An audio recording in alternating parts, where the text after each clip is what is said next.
চাওক লোকসভা নিৰ্বাচনৰ কাৰণে আমি 2023 চনৰ এপ্ৰিল মাহৰ পৰাই বিভিন্ন ঠাইত কৰ্মী অভিৱৰ্তন অনুষ্ঠিত কৰিছিলোঁ আৰু শেহতীয়াকৈ আমি আপোনালোকে দেখিছে যে যোৱা 8 তাৰিখে বৰপেটা লোকসভা সমষ্টিৰ নলবাৰীত আৰু যোৱাকালি কাজিৰঙা লোকসভা সমষ্টিৰ বাবে কলিয়াবৰত আমি বহুত সন্মিলন অনুষ্ঠিত কৰিছোঁ আৰু পৰ্যায়ক্ৰমে আমি প্ৰতিটো লোকসভা সমষ্টিত আমি কৰি যাম। এইবাৰ মই নিশ্চিত যে লোকসভাত আমাৰ আসন থাকিব, প্ৰতিনিধি থাকিব।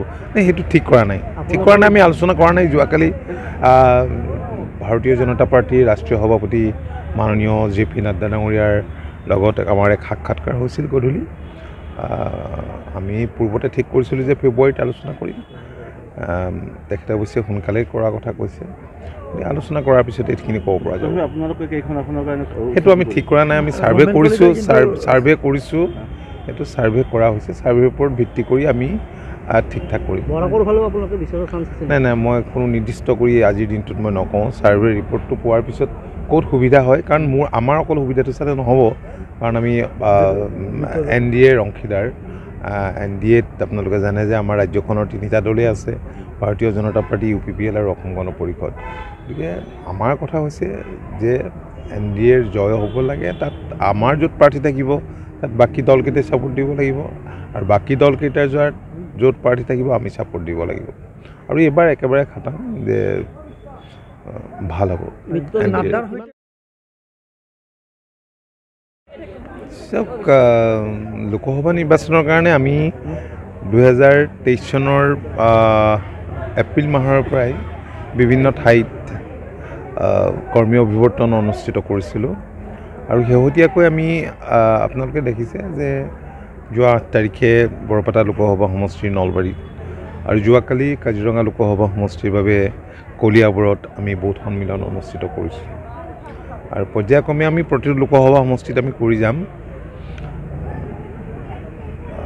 এইবাৰ মই নিশ্চিত যে লোকসভাত আমাৰ আসন থাকিব, প্ৰতিনিধি থাকিব। সেইটো ঠিক কৰা নাই, আমি আলোচনা কৰা নাই। যোৱাকালি ভাৰতীয় জনতা পাৰ্টীৰ ৰাষ্ট্ৰীয় সভাপতি মাননীয় JP নাড্ডা ডাঙৰীয়াৰ লগত আমাৰ এক সাক্ষাৎকাৰ হৈছিল গধূলি। আমি পূৰ্বতে ঠিক কৰিছিলোঁ যে ফেব্ৰুৱাৰীত আলোচনা কৰিম। তেখেতে অৱশ্যে সোনকালেই কৰাৰ কথা কৈছে। আলোচনা কৰাৰ পিছত এইখিনি ক'ব পৰা যাব। সেইটো আমি ঠিক কৰা নাই, আমি ছাৰ্ভে কৰিছোঁ। সেইটো ছাৰ্ভে কৰা হৈছে, ছাৰ্ভেৰ ওপৰত ভিত্তি কৰি আমি ঠিক ঠাক কৰিম। নাই, মই কোনো নিৰ্দিষ্ট কৰি আজিৰ দিনটোত মই নকওঁ। ছাৰ্ভে ৰিপৰ্টটো পোৱাৰ পিছত ক'ত সুবিধা হয়, কাৰণ আমাৰ অকল সুবিধাটো চালে নহ'ব, কাৰণ আমি NDAৰ অংশীদাৰ। NDAত আপোনালোকে জানে যে আমাৰ ৰাজ্যখনৰ 3টা দলেই আছে, ভাৰতীয় জনতা পাৰ্টি, UPPL আৰু অসম গণ পৰিষদ। গতিকে আমাৰ কথা হৈছে যে NDAৰ জয় হ'ব লাগে, তাত আমাৰ য'ত প্ৰাৰ্থী থাকিব তাত বাকী দলকেইটাই ছাপোৰ্ট দিব লাগিব, আৰু বাকী দলকেইটাৰ য'ত প্ৰাৰ্থী থাকিব আমি ছাপোৰ্ট দিব লাগিব। আৰু এইবাৰ একেবাৰে খাটাং যে ভাল হ'ব।